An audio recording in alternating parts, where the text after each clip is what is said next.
अरे माई के कौन है रे? ई छिनो तो जोने वो हमारा रो। हेलो हेलो मैम, नमस्कार। जियो कंपनी में आपका स्वागत है। मार जा छी हतरो राती के 3 बजता आ तक नमस्कार में बालू अभी ये। हाँ जी मैम, तो मैं आपको बता देना चाहती हूँ कि आपका रिचार्ज जो है वो खत्म हो चुका है। आप रिचार्ज करा सकती हैं। गेहूं के कटिया चलता कि कट पुरा के रखले पर हम घरे ताली चार्ज करवाई कॉल पे दे तोर माई के। हाँ जी, आप कुछ क्या बोल रहे हैं मुझे समझ में नहीं आ रहा है। आपसे मैं यही बताना चाहती हूँ कि आप रिचार्ज करवा लीजिए, नहीं तो आपका जो जियो सिम ना कराबे तो ना करे का कर देबू हम में हाउ का हाउ कुछ हाउ।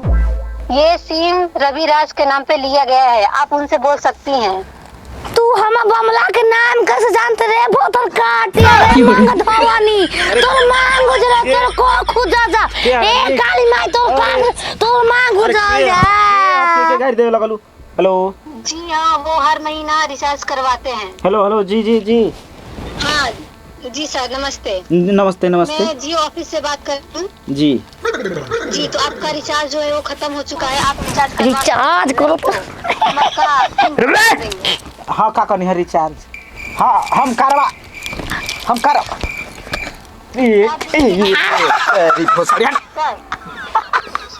कनी देखी रिचार्ज खत्म हो गइल बा त अबे इनकमिंग अबे बंद मत इनकमिंग बंद मत कर। अच्छे से बात करते हैं। ए छी हतार रखले पर हम भतार के तो भतार सुना के देत कारे खतिया आहो तमाम टिकन हरवा कंपनी वाला औरत पागल बोल रही है। देखिए मैडम, हेलो मैडम, हाँ जी सर, हाँ। मेरा की तरफ से हम सॉरी बोलते हैं लोगों के। देखिए पागल सन की कुछ आप कर सकते हैं। कहते हैं आप मुझसे बात कर सकते हैं। हाँ तो हम लोग से बतियाओ तो ना कैसे तू बतिया ले भतार मांगे धक दो कहां गया तू का कर भतार काटी में बड़ा से निकल तो माई के निकल भोसरी के कुरकुरा हा पोलिथीन में पैक बा फाड़ देने निकल फसैले वाला नहीं की। सर, हाँ हाँ हाँ हाँ सर आप शादीशुदा हैं? आही ये तेरी की तेरी बोहिनी का केवल शादीशुदा हैं? शादी शादी हाँ हाँ हाँ हाँ पसंद कह के तो हमारे लिए तार माई के पसंद कर दलू बताने खसा मिलत ए छिना रो के हमारा राजाऊ पे दोला दलबू। देखिए हमारा मेहरारू के कौनो बात रिकॉर्ड मत करब जा। फोनवा कर से पहले कहीं ना कि रिकॉर्ड की जा रही है ई ना पे रिकॉर्ड। हेलो सर। हाँ जी जी जी सर मैं आपसे एक बात बोलूं? हाँ बोली। जो औरत बोल रही है फसैले वाले रे का दे तो अपन एड्रेस में दे हमके बहुत सारी तू ही बतिया हम सुन। एड्रेस में दे भतिया आप रिचार्ज करवा सकते हैं। मुंह देख रे बारू मरवाइले पर हम भतला हो से जाए रिचार्ज होते पूरे। काहे करवाई बड़ी चाह तू आई लव यू टू बोल के हमको नमस्ते बोल सकते हैं। आई लव यू करे छी। हाँ। ये तारी तू कर ना ए पितिया रे पितिया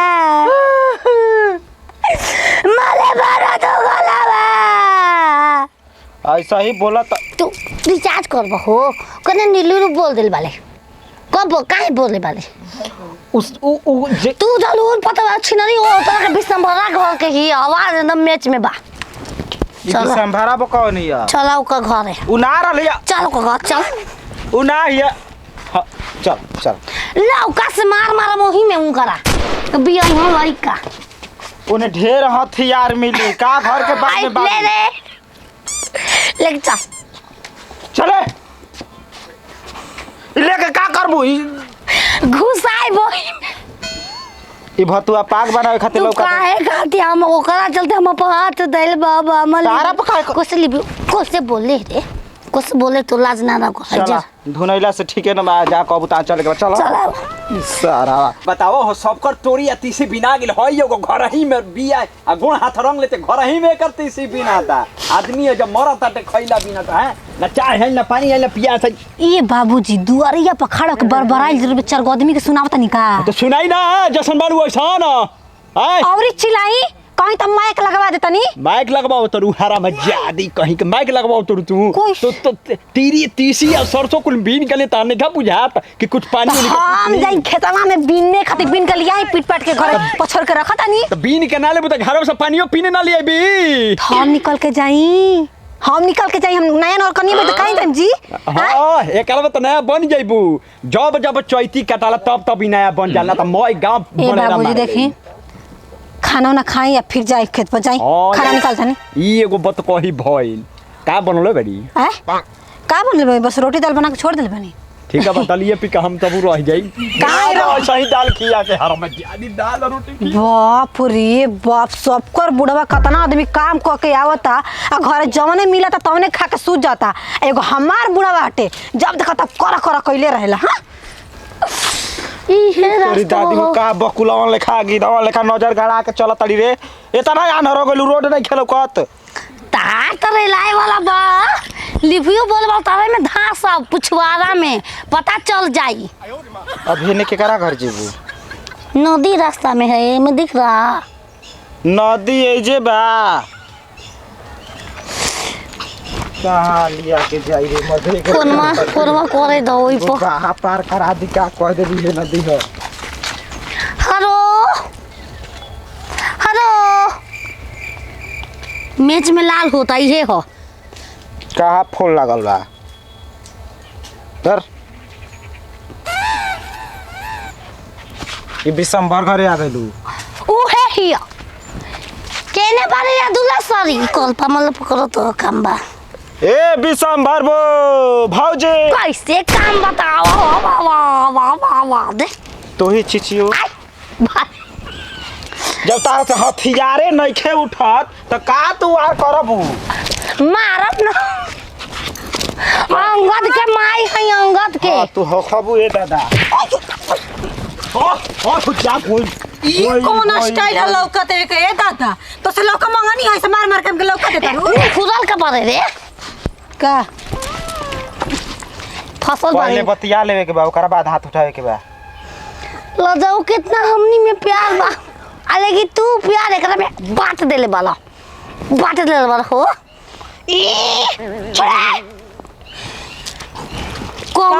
कौन सुख मिलता हमार बंगला में लिबलू काहे बोलवैली बोली काहे के लेवल बोले तू ऐसा ही हमार बुढ़वा गरम बात झगड़ा करे चाहे मार करे प्यार तो हमरे से रही तू बिचवैया पेचे मारा तो नचाना चक आवा नचाना चक छोड़ देम न किया से सुबह अरे बुढ़ा पास आ गइल बस हम सुबह में कब आई बा ममाई रही का हम कुछ बोली कुछ भइल बा देखो लबका देखो तो दाल लेके रख दे तनी हां ये देवे के रह ये देवे आई ये देवे आई जा अब जानते बाड़ू एकरा ना देवे आवेला ना दे बिया बिला ओसे मार क ले ले तू रिचार्ज करवाओ तेरे घोती या 3 बजे राती के का तू कह देलु बात है बुढ़वा से पैसा मांग मांग के रिचार्ज करवाओ तनी इधर मोबाइल जब करवावे के रही त तेरा बेर फोन करी हन एको बेर में हो जाई का ऐसा फोन है तू तो हम अपने से हार गइल बानी ए केस करे जातई के करा प एकरे ये बा चुप रहा तुम जी